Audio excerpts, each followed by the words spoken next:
Bonjour à tous et bienvenue sur ma chaîne Vali, raconte-moi une histoire.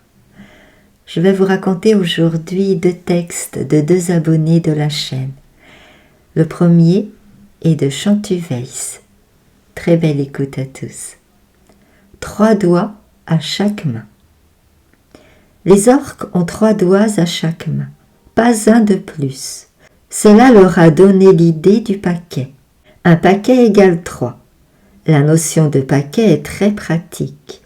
Combien as-tu attrapé de lapins? Un paquet, c'est-à-dire 3.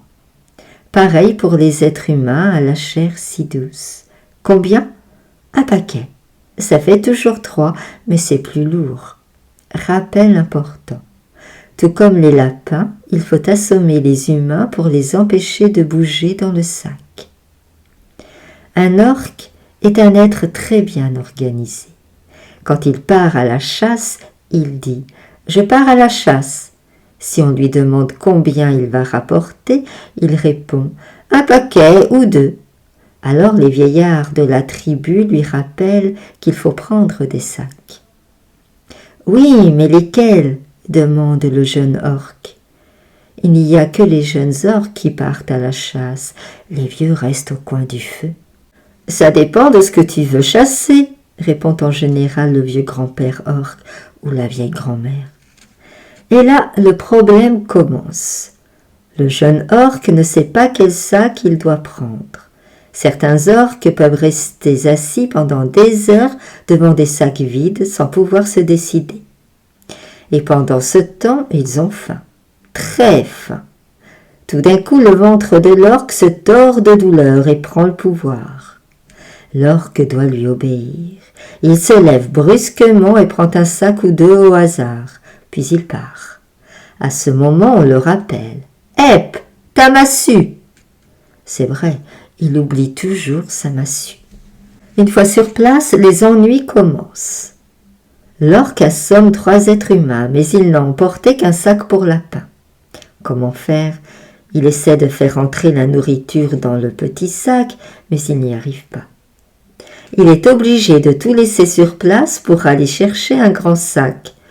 Mais parfois la nourriture se réveille et s'enfuit. Une fois de retour, l'orque doit changer ses plans et capturer 3 lapins. C'est sûr que tout le village va se moquer de lui. « Pourquoi ce grand sac? Tu croyais mettre un troll dedans ?» Les orques adorent manger du troll, ce qui arrive rarement à cause de leur taille, de leur force, de leur vitesse à la course et de leur mauvais caractère. En vérité, ce sont plutôt les trolls qui mangent les orques. Donc 3 doigts à chaque main. 3 plus 3, ça fait, allez, un petit effort, concentrez-vous. 2 paquets. Et savez-vous combien de lettres comporte l'alphabet orque? Approchez-vous que je vous le dise à l'oreille. 10. Pas une de plus. En langage orque, ça se dit 2 paquets et quelque chose. À quoi équivaut ce quelque chose? Aucun orque ne le sait, et ils s'en moquent tous éperdument. C'est maintenant que commence l'histoire. Un jour naquit un orque plus intelligent que la moyenne. Il réfléchissait beaucoup, au moins 5 minutes par jour, parfois un peu plus. Ses parents croyaient qu'il était malade et qu'il ne ferait rien de bon dans la vie. « Il a l'air de quelqu'un qui va avoir des bonnes notes », s'exclama sa grand-mère sans savoir d'où elle tirait cette notion. « C'est quoi une bonne note ?» demanda le jeune orque. « Qu'est-ce qu'il faut faire pour en obtenir ?» À voir la tête que firent les adultes qui l'entouraient, il eut l'impression d'avoir dit un mot trop poli. À partir de ce moment, on l'appela Idée. Il était désormais pour sa communauté l'orchidée. Les créatures de ce temps-là étaient nulles en jeu de mots. Un jour qu'il restait à ne rien faire et que son estomac était rempli, il se mit à réfléchir pendant un quart d'heure sans s'arrêter. Le nombre de lettres de notre alphabet n'est pas égal à 2 paquets plus quelque chose, se dit-il. Puis il eut une aussitôt intuition qui poussait déjà derrière la question et qu'il résuma en une phrase trop complexe pour être comprise par un autre que lui-même. C'est égal à 3 paquets de 3 plus un petit quelque chose. Pourquoi pas un manque 1 lui souffla une voix dans sa tête. Ça devait être de l'inspiration. Ce phénomène intervient quand une petite créature est connectée au grand tout. Mais comme les orques pensent à haute voix, tout le monde entendit cette remarque qu'ils trouvèrent curieuse. « Mon Dieu, il est intelligent !» fit sa grand-mère, la plus vieille de toutes les grand-mères, celle que tout le monde songeait à manger en cas de pénurie de lapin et pour qui tout ce qui était incompréhensible était forcément intéressant. C'était une petite vieille un peu bizarre. L'orchidée n'était pas tout à fait satisfaite de son intuition. Elle lui paraissait incomplète. Il devait trouver mieux. D'où tirait-il ce nouveau paquet qui lui servait à compter les lettres plus précisément? Tout comme le manquin, il vient de ton imagination, lui souffla l'inspiration, décidément en forme cette journée. Ah oui, c'est ça, répondit Idée à voix haute en semant la consternation sur le visage des orques présents dans la pièce. Et ce sera le manque-paquet, compléta-t-il, en confortant l'opinion qu'avaient ses contemporains sur lui. Il ne ferait pas de vieux os. Après cet effort cérébral intense, il tomba évanoui. Quand il se réveilla longtemps après, la grand-mère orque de laquelle il tenait certainement son quotient intellectuel élevé avait été mangée par la communauté, car tout le monde la tenait responsable d'avoir transmis à son petit-fils cette maladie honteuse qu'on appelle l'intelligence. Son tour n'aurait pas tardé s'il avait dormi 5 minutes de plus. Car à cette période de l'hiver, les lapins et les humains se faisaient rares, et les trolls étaient toujours d'aussi mauvaise humeur. Les orques ne sont pas cannibales, mais il arrive à certains d'entre eux, contre leur gré c'est évident, et je vous l'accorde, de participer au repas en tant que plat principal. L'orchidée, comprenant le danger, se leva d'un bond, prit un sac sans laisser à son estomac le temps de décider pour lui, n'oublia pas sa massue et courut à la chasse. Quand il revint avec un paquet de cerfs, un autre de sangliers, un troisième de mouflons sauvages et un tout petit humain pour le dessert, le petit manque-un qui complétait admirablement le tableau, la communauté oublia aussitôt qu'elle s'apprêtait à le bannir, voire à le cuisiner.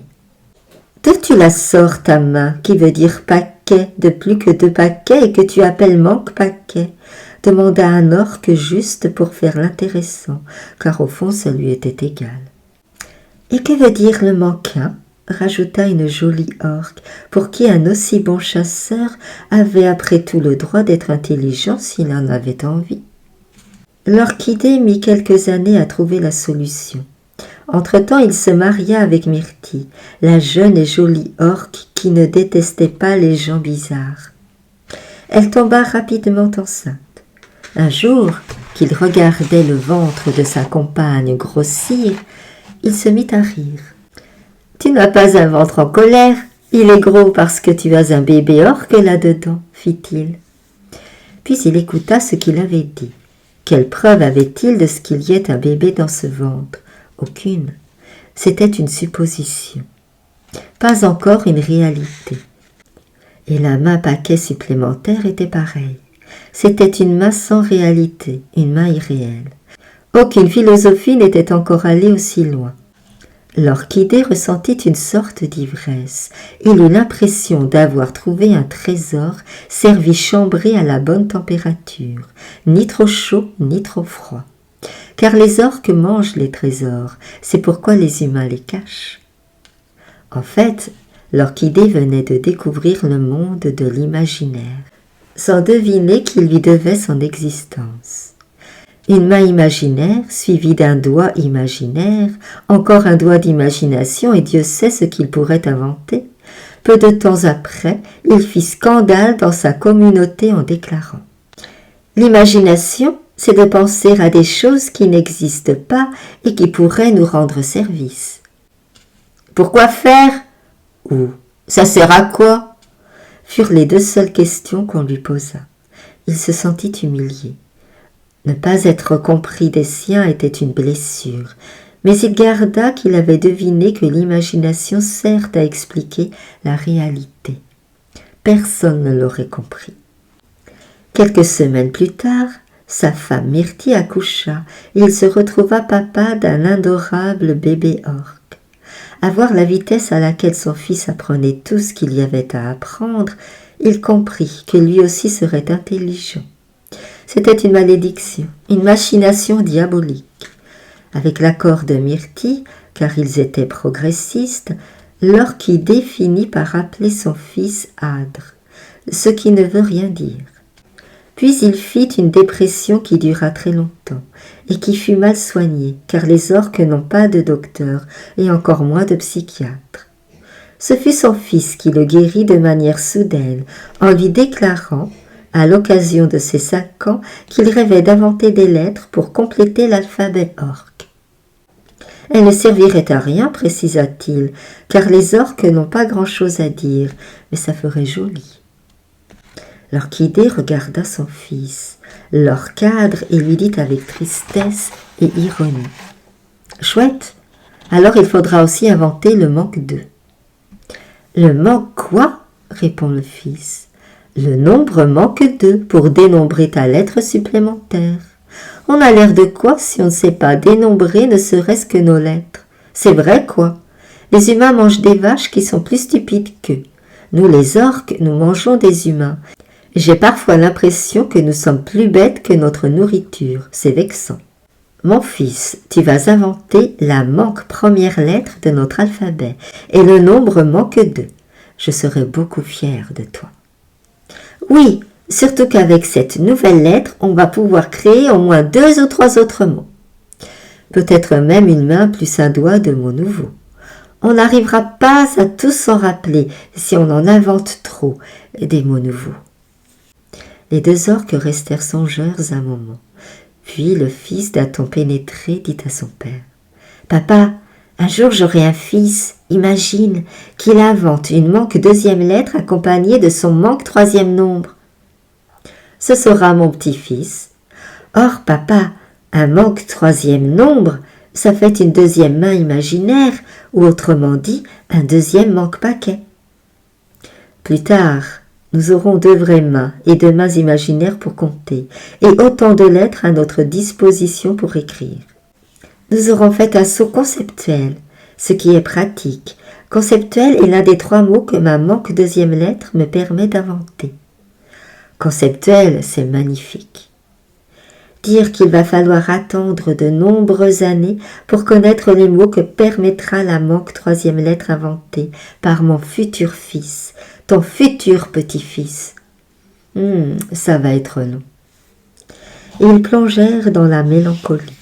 Ce que les orques intelligents peuvent être fragiles. Pendant ce temps, Myrtille s'aperçut qu'elle avait facilement suivi la conversation et qu'elle l'avait trouvée pleine de promesses. Tous 3 se sentirent moins seuls.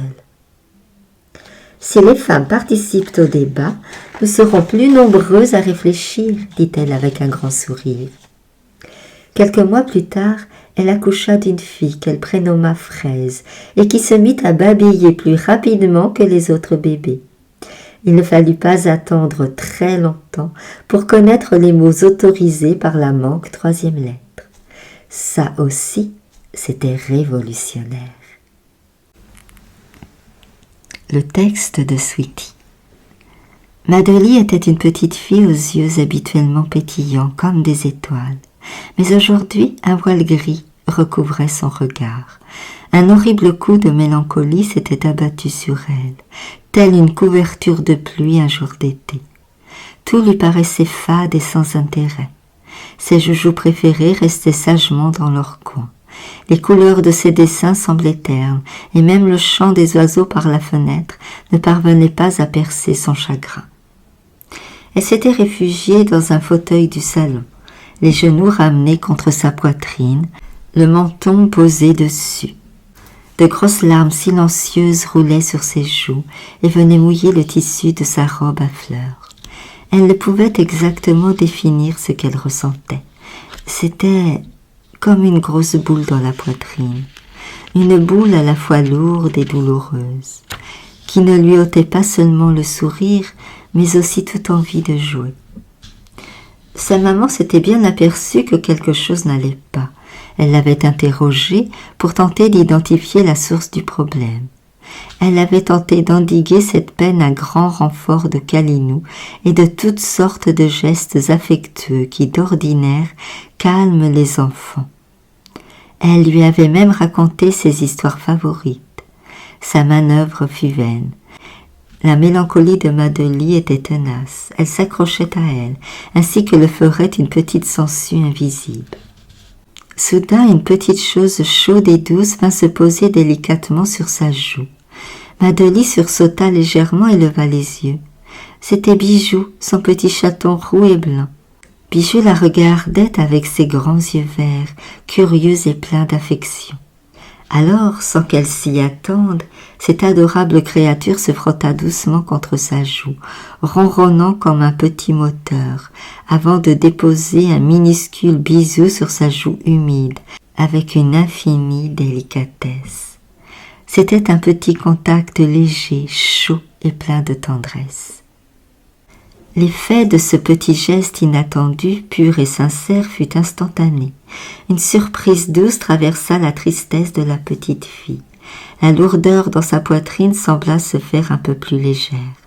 Un sourire hésitant apparut au coin de ses lèvres, puis ce sourire se fit plus franc, plus large. Bijou, qui sentait sans doute le changement, se blottit contre sa petite maîtresse, continuant ses doux ronronnements. Madely caressa sa fourrure soyeuse. La chaleur de son corps ainsi que ses ronronnements étaient si réconfortants. La mélancolie n'avait certes pas complètement disparu, mais elle s'était éloignée un peu, comme un nuage chassé par une brise légère.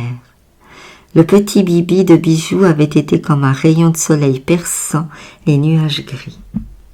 Une comparaison que vous autres grandes personnes au cœur de glace et à l'imagination si scellée ne pourriez comprendre. Madely ferma les yeux et respira profondément.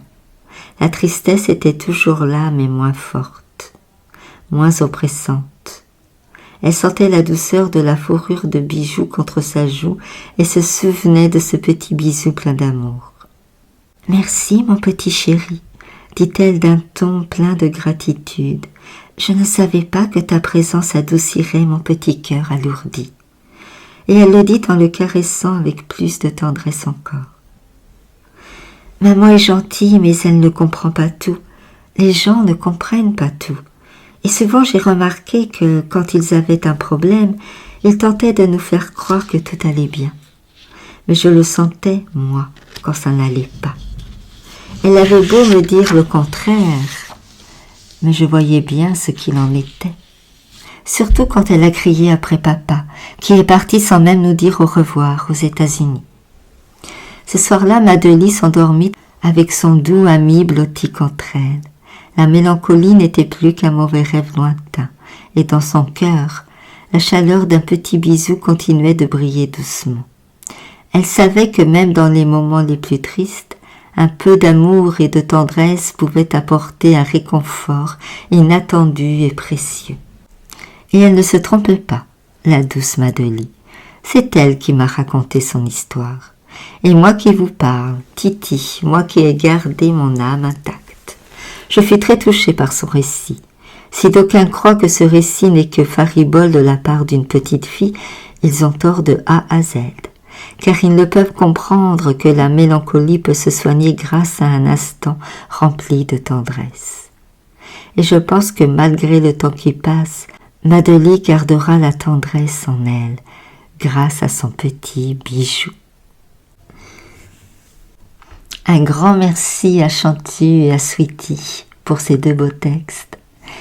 Quant à moi, je vous remercie pour votre écoute et puis je vous dis à très vite pour de nouvelles histoires.